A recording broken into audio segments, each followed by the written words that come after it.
Odhi nyime nyako Ramogi, jonyuol japuonjre moro masomo e sikund sekondar mar yawuoyi ma Baringo e kar chung'o bura ma Elda ywago ratiro bang' japuonj wachore ni norodho nyathineno ma itudo kod kuo mag buge e sikundno.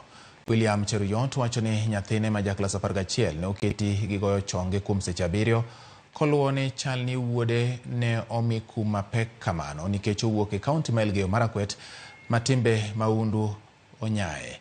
Janyuol japuonjreno koni gisechwalo ripot ne obila ma Elda Joseph Ongaya ma osingo timo nonro.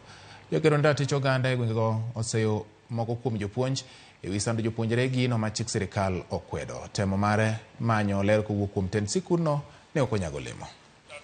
He participated with other students in stealing items of from one class.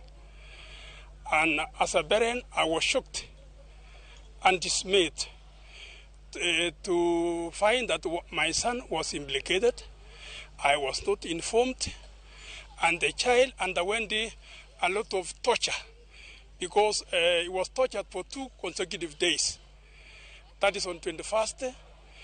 He was told to kneel down and facing the wall for 7 good hours from after supper up to 1 a.m.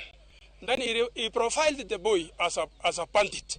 We are not going to say theft of books didn't occur. It occurred. But was it right to assault children? Was it right to let children kneel for about 3, 4, 5 hours? No. 2 rights can never make a right.